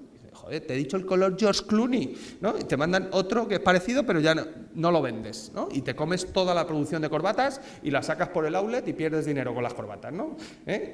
¿Qué pasa? Que no controlan la producción, no controlan la calidad, han decidido volver a producir en Portugal y en Galicia porque lo tienen, aunque les cuesta más, lo tienen controlado mejor, con más calidad, y eso está pasando, ¿no? De hecho, en China es muy gracioso, te lo cuentan la gente que funciona en el sector textil, se sabe cuál es el color de moda porque contamina los ríos. Entonces, el río lleva el color de moda, ¿no? Entonces, mira, se está llevando este verdoso, ¿no? Digo, este rosa debe estar funcionando bien, ¿no? Porque está todo, ¿no? Claro, tiene un pequeño problema, que son muchos chinos y el 80% de las aguas dulces en China están contaminadas. Entonces, ahora tienen un problema de percepción de calidad. ¿Qué está pasando? Que se revierte, ¿no? Y ahora metes robot, ¿no? Y produces. Al traer la localización aquí, ¿no? Tienes mucha más actividad aquí, porque tienes que contratar mucha más logística aquí, porque tienes que contratar muchos más camioneros, porque te llevan el camión o el del tren hasta el puerto, porque contratan más estibadores en el puerto, los del camión les gusta tomar cañas los viernes por la tarde, entonces se van a los bares, sube el nivel de actividad de los bares, ¿no? Y si funciona, porque tiene que funcionar y generan renta, ¿no? Creas más empleo con mejores salarios y se paga más IRPF y generas más beneficios y se paga más impuestos de sociedades y sube el nivel de recaudación y tenemos más dinero público para pagar universidades y pagar un poco mejor a los profesores que están bastante mal pagados, ¿no? Pues, dicho de otra forma, ¿no? Entonces, ¿cuál es la conclusión? No tengan miedo al robot, ¿no? ¿Por qué tienes miedo al robot? ¿No? Adáptate, ¿no? Si va a haber un paro tecnológico, que lo va a haber, ¿no? Prepárate para formar a la gente para ese tipo de entorno, prepárate para formar habilidades que no sean sustituibles por el robot y hagas otro tipo de cosas, y a la gente que se queda en una determinada edad y no tiene solución, pues como se hizo con los astilleros, el Estado entra y toma una posición solidaria de una renta mínima para garantizar que no entren en pobreza extrema, ¿no? Vale, eso es mucho más barato que negarte a la tecnología y al futuro, ¿no? O sea, lo que ha hecho ayer, ¿no? Ada Colau es un atleta intelectual, ¿no? O sea, yo creo que en economía, yo creo que, ¿no? A mí es la que más me sorprende en negativo, ¿no? O sea, yo cuando veo a Ada Colau tengo que hacer esfuerzos para decir, mira, no me voy a contaminar, a ver si voy a desaprender, ¿no? Porque, o sea, 25 años, ¿no? Es un disparate absoluto todo, ¿no? Todo, ¿eh? Yo no sé, o sea, uno con la ley de los grandes números, maestro, ¿no? Podía ir al 50% de probabilidad, ¿no? Dice, oye, a lo mejor equivocándote aciertas, ¿no? O sea, tiras el dado y te sale cara alguna vez, ¿no? Nada, todo, sesgo permanente hacia el error, ¿no? O sea, permanente. Entonces dice, luego, claro, ¿no? Luego no la votarán y dice, oh, es que me ha ido mal, claro, pues si has elegido juegos perdedores. Es que uno en política y en la vida toma juegos ganadores donde tienes probabilidad de acertar, claro, si eliges, ¿no? Entonces, ayer le ha puesto una multa a Airbnb, la única ciudad en el planeta que ha multado a Airbnb. Entonces, claro, ese es, o sea, nosotros, ¿no? Queremos dar imagen de marca España, ¿no? Somos los modernos, ¿no? Hemos venido los progres, ¿no? Porque estos son los de la nueva economía, ¿no? Y lo primero que hacemos es multar a una de las grandes multinacionales más innovadoras del planeta, ¿no? Claro, multar, ¿no? Que es una cosa, ¿no? Tremenda, ¿no? Multar a una empresa, que permite a familias tener una renta adicional, ¿no? Para favorecer a empresas que ya están establecidas, ¿no? Entonces, hombre, que eso lo hiciera el PP, coño, ¿no? O sea, lo entiende, porque dice, joder, le gusta el capitalismo de amiguetes, oye, las empresas les hacen lobby, ¿no? Pero que Ada Colau favorezca a las empresas ya establecidas, ¿no? ¿Y por qué? No, es que es ilegal. Bueno, pues, coño, pues es ilegal que vaya la policía, ¿no? O sea, que alguien está haciendo un alquiler. Entonces, ¿no? Todos los periódicos que ponen publicidad de prostitución, ¿no? Que salen los chicos y las chicas ahí, no, te ayudo, ¿no? Sí, eso también es ilegal, ¿no? Entonces, ¿metemos la multa al periódico? Es que, o sea, estamos en un mundo de cambio, ¿no? Y genera distorsión, ¿no? Yo creo que es el momento más oportuno para estudiar economía y estudiar negocios, ¿no? Y aplicar un poquito de racionalidad, ¿sabes? De sentido común. Seguramente no será común para todos, pero bueno, una cosa que tú pienses, bueno, pero ¿qué fenómeno está pasando y cómo lo hacemos, ¿no? Entonces ahora le voy a dar la vuelta en positivo y acabamos, ¿no? Digo, vale, vamos, estuve con una gran multinacional, bueno, voy a decir el nombre porque total, ¿no? Se llama Coca-Cola, ¿no? Entonces me contrató Coca-Cola, ¿no? Yo a estos, oye, sin acritud, ¿no? Pero, joder, yo soy un gran consumidor de Coca-Cola, ¿no? Entonces digo, a estos les pego el estacazo y les cobro bien, ¿no? Entonces yo les regalo las conferencias a Zenón y a la universidad pública, ¿no? A las empresas no, ¿no? Les pongo un precio de mercado porque eso es muy aleccionador para ellos, porque demostramos que los economistas también podemos gestionar precios, ¿no? Porque todos mis colegas regalan todas las conferencias, entonces es dumping social, joder, ponte un precio, porque si no, no te van a valorar, ¿no? Entonces, bueno, ¿no? Ese es otro debate, ¿no? Que es absurdo, ¿no? Porque claro, o sea, tú das consejos de cómo hay que ganar dinero y tú eres un desastre en lo tuyo. O sea, ningún economista en España cobra por las conferencias. O sea, yo y tres y el del tambor. No, porque oye, yo llevo 25 años para contar esto, entonces tendrá que aportar algo, ¿no? O sea, o te lo voy a dar gratis, ¿no? No, pero es que me escuchan. Bueno, ya, pues tío, ponte un vídeo en casa y te lo ves, ¿no? Y te quitas tus problemas, pero bueno, ¿no? Llega Coca-Cola y proyecta sus proyecciones de venta mundial, ¿no? Tienen un pequeño problema porque las bebidas azucaradas están teniendo el mismo problema que la leche animal, ¿no? El consumo de Coca-Cola azucarada está cayendo, ¿no? Por eso han metido acuarios, por eso han metido agua y por eso están llevando bebidas sanas, ¿no? Tienen otro pequeño problema ahora que se ha tocado, ¿no? Esto, claro, están todos los mitos, no, es que subir impuestos es de izquierdas. Bueno, pues en España no, en España subir impuestos es de derechas, ¿no? Entonces Cristóbal Montoro se va a inventar un impuesto, ¿no? Que lo habíamos quitado en los años 90. O sea, es que, han subido todos los impuestos, han subido impuestos que yo ya no conocía. Joder, yo estoy todo el día estudiando y tal, digo, joder, ahora bebidas azucaradas, sí, en el 93 lo tuvimos, vale, o sea que, bueno, le van a subir el impuesto, ¿no? Hicieron sus proyecciones, según Coca-Cola, en los próximos 10 años se van a crear en el mundo 1.000 millones, no 4, 1.000 millones de nuevos consumidores de clase media. 1.000 millones, Voy a volver a repetir, 1.000 millones de personas, ponlos en una braza así, ¿no? Dan más vueltas que Superman al globo, ¿no? 1.000 millones. Bueno, entonces, la renta va a crecer. El mundo está creciendo, el PIB mundial crece un 3%, la tarta crece, ¿no? Entonces, la pregunta no es, ¿no? Me protejo, viene la globalización, ¿no? Pongo, ¿no? El Donald Trump, ¿no? Que está con un cencerro total, ¿no? Es que, ¿no? Parece Buffalo Bill, ¿no? En vez del presidente de los Estados Unidos, vamos a volver al oeste y todos pastores, ¿no? Él no, él hace su business como Berlusconi, es un Berlusconi, bueno, es un Jesús Gil, ¿no? Pero a la americana, ¿no? Entonces llega y dice, no, todos americanos, ¿no? Desde Valladolid y desde Palencia nosotros le vamos a cambiar el tema, ¿no? Fijaros lo importante que es la teoría de la relatividad de Einstein, ¿no? O sea, hay dos formas de verlo, ¿no? Que vienen los chinos y me comen los chinos. No, vamos a hacerlo al revés, ¿no?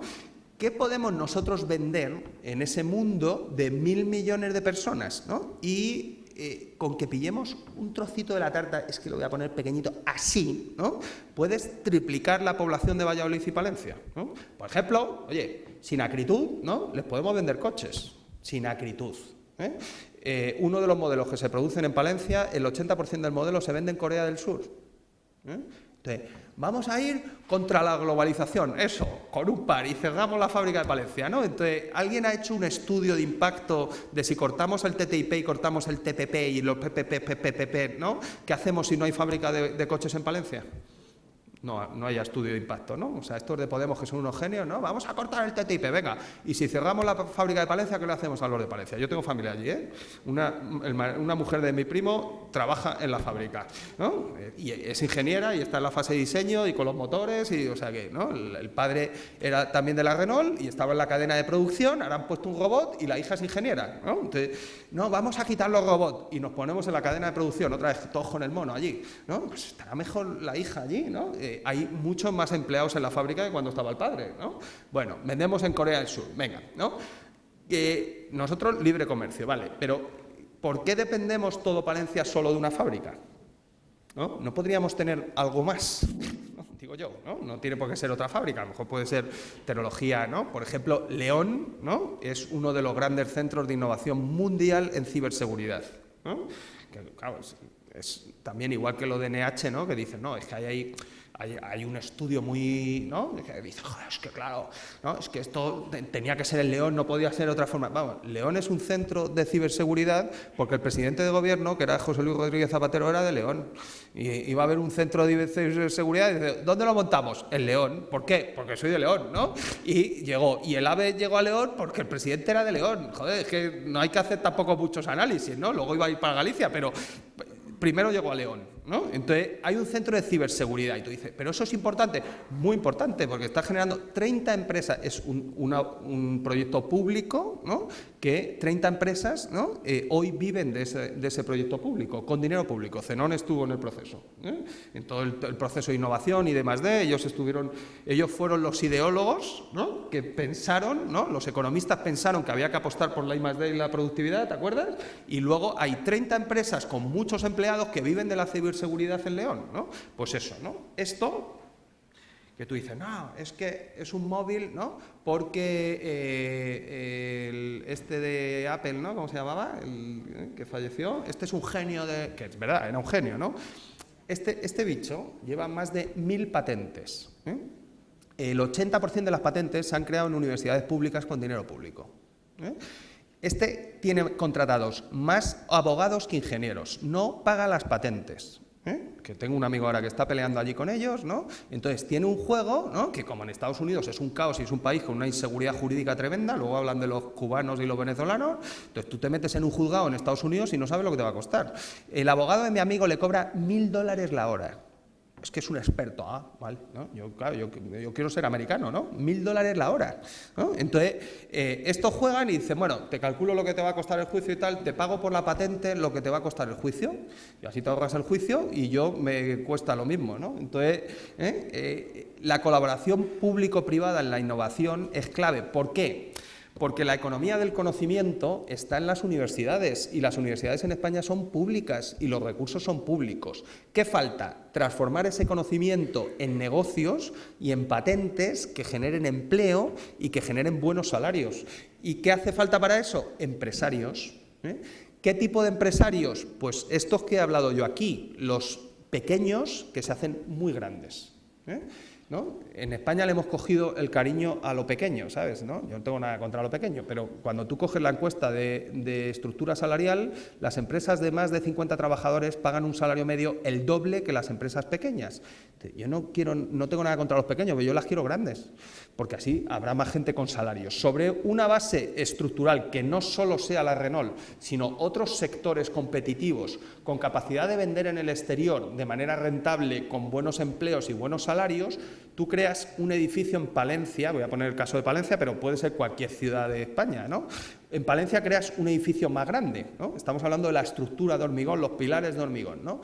Y sobre los pilares de hormigón empiezas a meter empresas pequeñitas y capilaridad y autónomos y empresas de servicios que permiten que no, pues tú puedes tener una buena estructura y no tener ventanas y morirte de frío aquí, ¿no? Entonces, o sea, una economía es algo muy complejo, pero tiene una estructura. Entonces, voy a dar el dato, ¿no? 15.000 empresas explican el 99% de las exportaciones de bienes en España.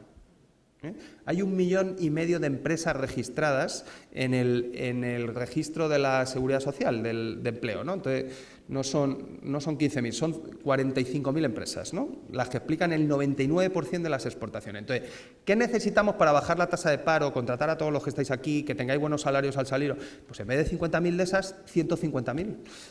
Vale, ¿cómo construyes eso? Pues en eso es lo que estoy, ¿no? Le pregunto a los economistas y no me contestan, entonces yo estoy inventando, ¿no? Tienes dos problemas. Uno, la nueva creación de empresas, ¿no? Con actitud emprendedora. Yo creo que eso está mejorando, ¿no? Muchísimo mejor que en mi época, ¿no? Y eso se nota. Tienen un problema de acceso al capital porque nuestro sistema bancario dice, no ha estado dentro, no sabe, o sea, el ladrillo sí se le da bien, ¿no? O sea, tú coges ahorro, lo dejas en depósitos y construir casas, eso los bancos lo hacen bien, ¿no? Transferir ese ahorro a sectores innovadores competitivos no lo hacen bien, no llega, ¿no? Entonces estamos entrando con Private Equity Internacional, bueno, creando la cultura, se va a conseguir, Por ejemplo, Zenón lo vivió, ¿no? Las cajas de ahorro no daban crédito, los bancos no daban créditos hipotecarios, ¿no? Primero se creó el banco hipotecario, que fue un banco público, se creó esta costumbre de dar hipotecas a más largo plazo, las cajas entraron, las primeras, y los bancos también, ¿no? Bueno, pues ahora estamos en el proceso del private equity bancario, ¿no? A ver si conseguimos que nuestros bancos entren en ese proceso de transformar ahorro en capital innovador y productivo que nos permita tener más empleos y mejores salarios. Y luego hay otro proceso que también tiene que ver con eso, que son las empresas que ya están establecidas, tienen que entrar en procesos de modernización, metiendo marca, metiendo innovación, metiendo capital humano, metiendo talento, ¿no? Para poder tener más ventas, más empleo y mejorar el nivel de vida de la economía.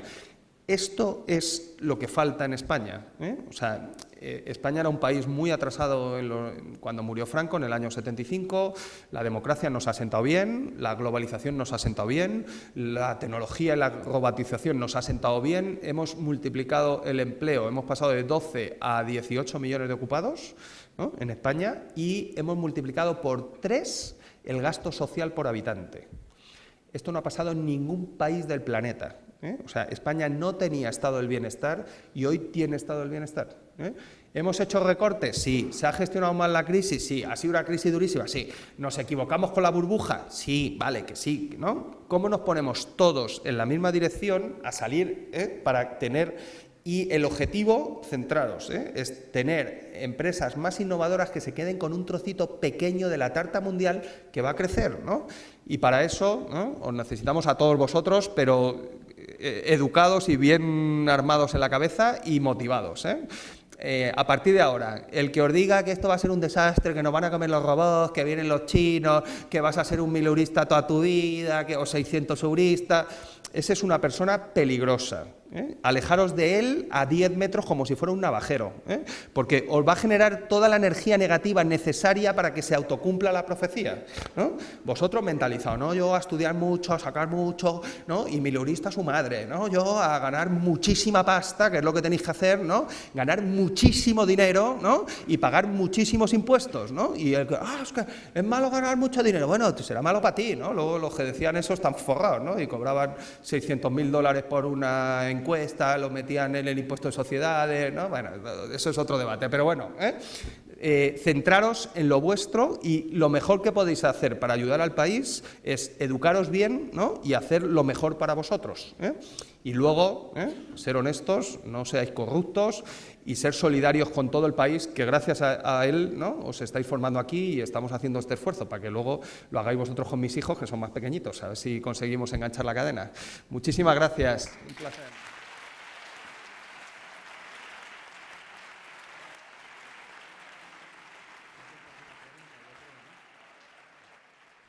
Bueno, este último, que estoy colaborando con Peridis, que también es de Palencia, de Aguilar de Campo, en la Fundación de Santa María la Real, han creado unas cosas que se llaman lanzaderas de empleo, donde te enseñan a buscar trabajo, ¿sabes? ¿No? Y te orientan a ver... No sé, que no sé si estás buscando bien, ¿sabes? Hay gente que busca en la luz y hay que ir a buscar fuera de la luz, ¿no? Pero vamos, empleos para... Mira, por ejemplo, el otro día estuve en Castilla-La Mancha y no encuentras perfiles como el tuyo. Ahora, claro, te tienes que ir a vivir a La Mancha con una bodega, ¿no? O sea que... o te puedes ir fuera también. Yo creo que a mí... De hecho, no se han ido tantos jóvenes como dicen, ¿no? En los años 50 y en los años 60, que ¿no? Zenón le pilló aquella época más, emigraron 3 millones de personas de España, ¿no? Ahora lo que hemos visto es un proceso de migración de inmigrantes, ¿no? Gente que vino y que fracasó y que se ha vuelto a su país o ha ido a otros países. Ha caído un millón de la población de inmigrantes, pero jóvenes que se hayan ido y que hayamos conseguido medirlo, que es muy difícil medir la inmigración, ¿no? No es fácil a través del padrón, que es como se mide, no llega a 200 y pico mil, 300.000, ¿no? Por lo tanto, son muchos, pero no es un gran proceso como venden algunos, ¿no? ¿Por qué? Porque aquí se vive muy bien, ¿no? Y en los otros sitios donde van tampoco hay unas grandes expectativas, ¿no? Pero a mí no me importa mucho que os vayáis, porque aquí como se vive muy bien, en cuanto podáis vais a poder volver, ¿no? Salir fuera es una buena experiencia, ¿no? Bueno, sobre lo que has dicho que hay muchos políticos inútiles, claro, ya tendríamos que definir qué es político inútil, ¿no? Y luego, un consejo que te doy, ¿no? ¿Qué harías tú si estuvieras, ¿no? O sea, porque llamar inútil a un político es muy fácil. Además, te quedas muy bien, te desahogas y tal, pero ¿tú qué harías? Bueno, vale, pero para todo. Tú resolverías la crisis, crearías empleo, ¿no? Pero bueno. Bueno, el tema de la política fiscal de Merkel, evidentemente que yo fui el más crítico con Merkel en su momento, ¿no? Desde el año 2013 la política fiscal en Europa ha cambiado. Se está dando más tiempo, como tú dices, para pagar la deuda y reducir el déficit. De hecho, ¿no? Nos han cambiado, bueno, Rajoy ha incumplido todos los años desde el 2012 y le han renegociado el objetivo de déficit permanentemente, ¿no? El año pasado en España hubo una política fiscal expansiva. ¿Tú has estudiado ADE o Economía? ADE, ¿no? ¿Y te han dado macro? ¿No? Bueno, lo que pasó en España el año pasado es que el señor Rajoy bajó el IRPF y el impuesto de sociedades, por lo tanto, eso desplaza la curva de demanda agregada hacia la derecha, aumentó el gasto en inversión pública un 30%, es verdad que lo había recortado mucho, pero el año pasado aumentó la inversión pública un 30%, desplazó la curva de demanda hacia la derecha y aumentó, por ejemplo, el gasto corriente un 15%, ¿no? Entonces, el año pasado en España hubo una política fiscal expansiva. Vale, entonces, otro consejo, ¿no? El que os hable de austeridad, por ejemplo, Ada Colau, ¿no? Alejaros de ella y de esa gente a 100 metros. O sea, son más peligrosos que los del mileurismo, ¿no? Pero claro, o sea, ¿cómo se puede hablar de austeridad en un país que ha aumentado la inversión pública el año pasado un 30%? Es que eso debería poner un carnet por puntos, ¿no? Y cuando llegas a pierdes los 12 puntos te prohíben hablar, ¿no? O sea, fuera de la televisión, no puede ir a los programas de tertulias, ¿no? O sea, es que hemos perdido el rigor, ¿no? ¿Qué deberías hacer en un país altamente endeudado, como se estará enseñando Zenón, ¿no? Con un poquito de deuda pública y un poquito de deuda externa, que hay que pagarla, ¿no? O sea, ahora dice, ha dejado de crecer la deuda pública. Digo, pues está muy bien, ahora solo falta pagarla, ¿no? Nos va a llevar unos cuantos trámites pagar la deuda pública. Tú no deberías estar haciendo políticas fiscales expansivas porque es una irresponsabilidad. Es lo mismo que le pasa a Donald Trump en este momento, ¿no? Estados Unidos tiene una deuda pública del 100% y un déficit público estructural, quitando el componente cíclico, del 4%, ¿no? Entonces, Debería haber un plan de inversión pública europea que están pidiendo el presidente de Francia y el presidente de Holanda, digo de Italia, que en casualidad también socialdemócratas, como Zenón y como yo, ¿no? Que dicen, oye, expandimos la demanda europea, ¿no? Los franceses y los italianos consumen más y nosotros les exportamos a los franceses, a los italianos, y con las exportaciones reducimos la deuda externa, ¿no? Ese es el proceso para salir de una crisis de deuda externa como la que tiene España, ¿no? Y ese plan de inversiones se ha hecho en parte, que es el plan Juncker, pero no está funcionando. Yo creo que en eso debería estar el gobierno español, ¿no? En la otra parte ya no me acuerdo. Bueno, yo un consejo, tú no te preocupes de las pensiones, tú céntrate en trabajar en la exportación, ¿no? Si consigues, no, pero te lo voy a explicar, mira, si hacemos como Coca-Cola y hacemos un buen plan de negocios del país y aumentamos nuestras exportaciones con gente como tú con ganas, ¿no? Y exportamos mucho más y generamos mucha más renta, no solo pagaremos las pensiones, las subiremos. ¿Por qué? Porque cuando creamos el sistema público de pensiones, que este señor también estuvo aquí en el proceso, la renta por habitante en España era de 8.000 euros y pagábamos pensiones. Hombre, si ahora tenemos 20 y tantos mil, podremos pagar más. ¿Que hay un desfase demográfico? Pues tomemos medidas para ajustarnos a ese desfase demográfico, ¿no? Por ejemplo, ¿no? Uno, alargar la edad efectiva de jubilación, ¿no? Entonces, no, es que no me quiero jubilar a los 67. Bueno, pues pegamos un recorte de pensiones del 10%, ¿no? No, tampoco. Venga, pues nos jubilamos a los 67, ¿no? Esto se acaba así de sencillo, claro. Es que a la gente hay que ponerle... Los economistas cumplimos ese papel, luego nos odian, pero es que a la gente hay que decirle, mira, toda la vida no puede ser, ¿no? Zenón el año que viene llega a los 70 años y por ley dicen que se tiene que quedar de mérito, no cobra, no le dan funciones, no sé qué. A lo mejor le apetecía seguir haciendo cosas, ¿no? Por ejemplo, los escritores. Hay gente que puede escribir, ¿no? Como Delibes hasta que el día que se muere, ¿no? ¿Por qué tienen que dejar de la actividad los escritores a los 70 años por ley? Obligados. Pues no, habrá que buscar fórmulas mixtas que permitan compatibilizar con una reducción de coste de seguridad social para el Estado, ¿no? Y el ahorro de coste, ¿no? Se genera con más actividad. Es que van a quitar empleos. Es que Zenón no puede quitar empleos porque no hay otro Zenón, ¿sabes? O sea, no hay otro Delibes, ¿sabes? Que llega un momento que dice, es que un cirujano cardiovascular que lleva 40 años de experiencia, ¿no? No es sustituible por uno que acaba de salir de la facultad, ¿no? Entonces, habrá que hacer unos procesos de aprendizaje, ¿no? Y que lleguen a ese punto, ¿no? Entonces, yo creo que está por ahí, ¿no? Pero vamos, evidentemente hay que crear más empleo, ¿no? Para llegar a niveles de ocupación más altos, por lo tanto, las políticas que hagamos no deben ir en contra de la creación de empleo, deben favorecerla. Hay que pagar más salarios. Si pagamos 600 euros el año pasado, la pensión media fue mayor que el salario medio de los nuevos trabajadores. O sea, la pensión media de los nuevos pensionistas superó. Entonces, claro, si jubilarte es mejor que trabajar, los incentivos los carga el demonio, pues no trabajará ni Dios, ¿no? Entonces, y con una pensión, o sea, con un salario medio no pagas pensiones. Con la cotización que pagas necesitabas 3,75 nuevos trabajadores, ¿no? Para pagar las nuevas pensiones, ¿no? Que es la diferencia que os ha enseñado Zenón entre análisis medio y análisis marginal, ¿no? Lo medio es la pensión media de todos los pensionistas, ¿no? Lo marginal es las pensiones de los últimos pensionistas que entran en el sistema, ¿no? Y de los últimos... Entonces, el mensaje es muy sencillo, ¿no? O le subimos el sueldo a los jóvenes que están entrando en el mercado de trabajo o habrá un recorte de pensiones significativo. Significativo, estoy hablando de por encima del 10%.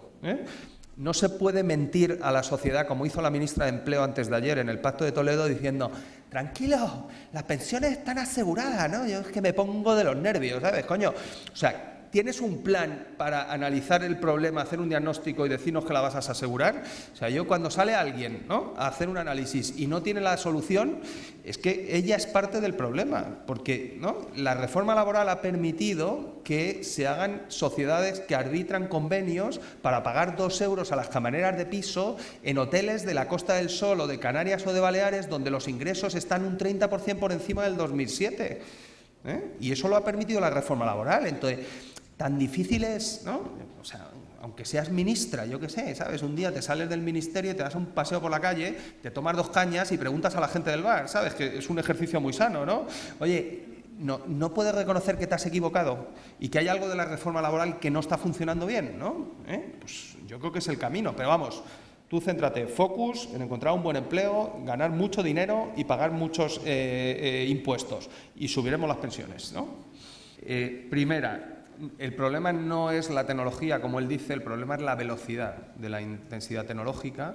No hay capacidad en la sociedad ni en las empresas para adaptarse a esa velocidad, ¿no? Y eso va a generar problemas. Por eso es tan importante una intervención del Estado, ¿no?, en las dos cosas que yo he dicho, en políticas activas de empleo y en rentas de subsistencia, ¿no?, para proteger, ¿no? Yo creo que esa es la forma que hay, ¿no? O sea, no te enfrentes al problema y a la tecnología porque vas a perder, ¿no? Es como nadar contra la corriente, ¿no? Algún día te ahogas, ¿no? Adáptate, ¿no?, de manera humana, ¿no? Forma a la gente, ¿no?, y oriéntala hacia donde haya empleos que no se vayan a sustituir, ¿no? Y dos, lo otro que has comentado, que, claro, el enfoque es, hemos creado un mundo, ¿no?, más eficiente, ¿no?, pero es un mundo, como él acaba de mostrar. Esto que él está mostrando es lo que ha llevado a Donald Trump a ganar las elecciones, ¿no? No es, o sea, todo está mejor en Estados Unidos que en el 2012, en las anteriores elecciones, pero la percepción es de miedo, ¿no?, en el dinámica. Yo creo que eso se combate con más gobernanza global, con más política global y con una mejor regulación de los mercados financieros, que es el gran foco de inestabilidad económica mundial, ¿no? O sea, lo hemos visto en España con la burbuja, pero lo hemos visto, o sea, los mercados financieros montaron la burbuja en España. O sea, las cajas no podrían y los bancos no podrían haber dado el crédito que dieron si no le hubieran financiado los mercados internacionales, ¿no? O sea, había un periodo de euforia, ¿no? Y luego cuando te cortan te provocan la depresión. Lo hemos visto en Suiza, lo hemos visto en Brasil, le han atacado al Reino Unido, ¿no? O sea, hay mucha inestabilidad mundial, ¿no? Entonces, ¿cómo contienes eso? Ha hablado del tema de fiscalidad internacional, tiene que haber una regulación, ¿no?, por lo menos a nivel europeo y sobre todo a nivel mundial, tiene que haber temas de derechos laborales, tiene que estar el tema del cambio climático, ¿no?, y el tema ambiental. O sea, por producir más y generar más empleo no te puedes cargar el planeta y dejarnos sin agua, por ejemplo, ¿no?, y que haya cortes de agua, porque si hay cortes de agua y viene un turista y abre la ducha y no hay agua en Valencia, pues no volverá a Valencia y será otro país, ¿no? Entonces, o sea, ya es un tema de egoísmo, ¿no?, el tema del cambio climático, ¿eh? O sea, gestionemos bien los recursos ambientales para poder tener un mejor desarrollo económico, ¿no? Ayer monté el Foro del Agua, por eso estoy un poco sensibilizado, y vino Gro Harlem, que fue primera ministra de Noruega y fue la enviada especial de Naciones Unidas para cambio climático, ¿no? Cuando Rajoy decía que lo de su primo, ¿no?, que no había cambio climático, pues esta se empeñó, es una mujer con mucha constancia, ¿no? Y ¿no?, el marido la sufre permanentemente, la pobre. Y ella dijo, el crecimiento cero o el debate del Club de Roma es absurdo, ¿no?, porque ninguna sociedad puede soportar crecimiento cero. La clave es qué tipo de crecimiento queremos, ¿no? El desarrollo sostenible es mejorar la vida de los ciudadanos y generar más empleo, con un respeto al medio ambiente. Tampoco nos vamos a hacer todos pastores, ¿no? No vamos a cejar el agua y todos, ¿no?, para las abutardas, y volvemos a ser, ¿no?, pastores de ovejas como mi abuelo. Pues, yo adoro a mi abuelo, ya fallecido, pero mi abuelo gastó mucho dinero para que mi madre estudiara y para que yo fuera a la universidad, ¿sabes? No para que eso fuera pastor de ovejas, ¿no? Con todo el respeto para mi abuelo y para todos los pastores de ovejas, que hacen una gran labor, y a mí me encanta el cordero, ¿eh? O sea, que no, pero evidentemente que tenemos que evolucionar. Te voy a dar otro mensaje positivo. Hay un europeo socialdemócrata presidiendo Naciones Unidas, todavía no ha empezado, se llama Antonio Guterres. Yo he estado colaborando con él y a través del presidente Zapatero en la agenda global de Antonio Guterres, ¿no? Y porque queremos llevar al mundo el modelo europeo, porque nos lo creemos, porque creemos que es un modelo más humano, ¿no?, que el modelo americano de Donald Trump o el de los chinos, ¿no?, que no tengo nada contra ellos, pero nosotros nos gusta el nuestro, ¿no?, nos tendrán que respetar, ¿no? Y esa es la clave, ¿no? O sea, cómo combinas lo local, ¿no?, cómo combinas desde arriba una mejor coordinación y una mejor regulación para todos, ¿no?, de gobernanza global, con una política local, porque tú al final votas al alcalde de Valladolid o de Palencia y votas a la comunidad autónoma y al gobierno de aquí, ¿no? O sea que yo creo que en todos los ámbitos se puede hacer. Yo creo que Antonio va a hacer una gran labor, ¿no?, y lo que tenemos que hacer todos y todos vosotros es ayudarle, ¿no? Nosotros tenemos que evangelizar y difundir y ser embajadores del modelo europeo en el mundo, porque como se impongan los otros modelos, vamos a vivir peor, os lo garantizo. Gracias.